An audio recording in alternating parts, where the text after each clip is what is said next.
महात्मा गांधी के बाद मौलाना अब्दुल कलाम आजाद को भी एनसीईआरटी की बुक से हटा दिया गया है। एनसीईआरटी की बुक में बड़ा फेरबदल देखने को मिल रहा है। जिस तरह से कयास पहले से ही लगाए जा रहे थे कि एनसीईआरटी की बुक्स में जो है वो कुछ चीजों को जो है हटा दिया जाएगा, लेकिन इस साल 2023 में ये चीजें प्रूफ हो चुकी हैं कि बहुत सी चीजों को हटा दिया गया। यानी इतिहास के पन्नों से मुगलों को हटा दिया गया, लेकिन महात्मा गांधी जी की भी कुछ चीजों को हटा दिया गया। महात्मा गांधी, जिन्हें हम बापू कहते हैं, जिनकी तस्वीर आज भी देश में जो करेंसी यानी हमारे देश में जो नोट है उनके ऊपर छपी हुई दिखती है, लेकिन उन महात्मा गांधी जी की बहुत सारी चीजों को एनसीईआरटी बुक से हटाने के बाद अब मौलाना अब्दुल कलाम आजाद, जो देश के पहले एजुकेशन मिनिस्टर थे, उनको भी जो है हटा दिया गया, यानी सिलेबस से हटा दिया गया है। जब पुरानी बुक्स को देखते हैं तब उनका जिक्र जो है वो 11वीं क्लास की पॉलिटिकल साइंस में है, लेकिन जब नई किताबें देखते हैं जो इस साल पब्लिश हुई है उसमें मौलाना अब्दुल कलाम आजाद का जो है वो जिक्र नहीं है।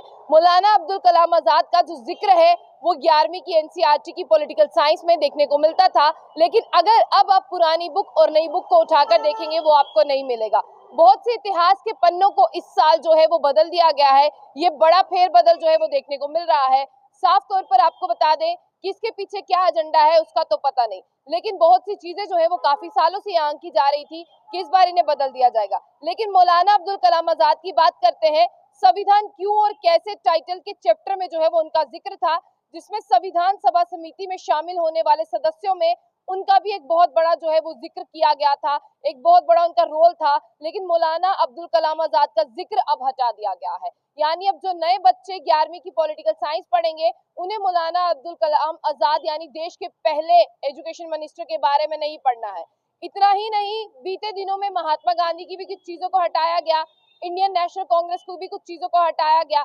मुगलों के चैप्टर्स को हटाया गया, चाहे उसमें अकबर का जिक्र हो, बाबर का जिक्र हो, जहांगीर का जिक्र हो, इन सबको हटाया गया है। और आपको ये भी बता दें कि अब ये सिलेबस में आपको पढ़ने की जरूरत नहीं है, और एनसीईआरटी ने ये बड़ा फेरबदलाव किया है और देश के पहले शिक्षा मंत्री मौलाना अब्दुल कलाम आजाद के बारे में अब आपको पढ़ने को नहीं मिलेगा। अगर आपको पढ़ना है, आपको किसी भी कॉम्पिटिटिव के लिए तैयारी करनी है, तो आपको पुरानी किताबों को संभाल के रखना पड़ेगा, जबकि नई किताब में आपको इसका जिक्र जो है वो देखने को नहीं मिलेगा। आखिर कौन थे अब्दुल कलाम आजाद और उन्होंने ऐसा क्या किया था जो आज तक देश की आजादी से लेकर आज तक उनका जिक्र था, लेकिन अब वो जिक्र नहीं मिलेगा।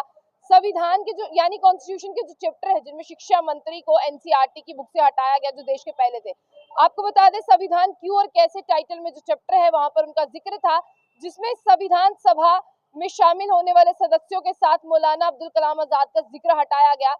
बदलाव के बाद किताब में रखा क्या गया है, कॉन्स्टिट्यूशन में ज्यादातर जवाहरलाल नेहरू, राजेंद्र प्रसाद, सरदार पटेल, बी.आर. अम्बेडकर को ही इनमें शामिल किया गया है। और जम्मू कश्मीर को लेकर भी आपको एनसीईआरटी की बुक्स में एक बड़ा बदलाव मिलेगा, क्योंकि मौलाना अब्दुल कलाम आजाद देश के पहले शिक्षा मंत्री तो थे, लेकिन उन्होंने आर्टिकल 370 को महफूज करने पर ज्यादा जोर दिया था, ज्यादा फोकस किया था, इसीलिए उनके जिक्र को वहां से हटा दिया गया। क्योंकि आर्टिकल 370 और 35 की बात करते हैं, अगस्त 5, 2019 के बाद जम्मू कश्मीर में सबसे बड़ा फेरबदल ये दिखा कि जम्मू कश्मीर जो है वो स्टेट के बाद यूटी बना, और इसीलिए भी ऐसा हो सकता है कि मौलाना अब्दुल कलाम आजाद ने संविधान का मौजूदा तैयार करने के लिए महत्वपूर्ण भूमिका तो निभाई थी, लेकिन उस समय भारत की नई संविधान में जो चुनावों में उन्होंने कांग्रेस का नेतृत्व किया था और उन्होंने कांग्रेस अध्यक्ष के रूप में अपने छठे वर्ष में ब्रिटिश कैबिनेट मिशन के साथ बातचीत करने के लिए एक प्रतिमंडल का नेतृत्व भी किया था। और इतना ही नहीं, किताब में जम्मू कश्मीर के अनुच्छेद 370 को सुरक्षित करने के पहलू को भी हटा दिया गया है,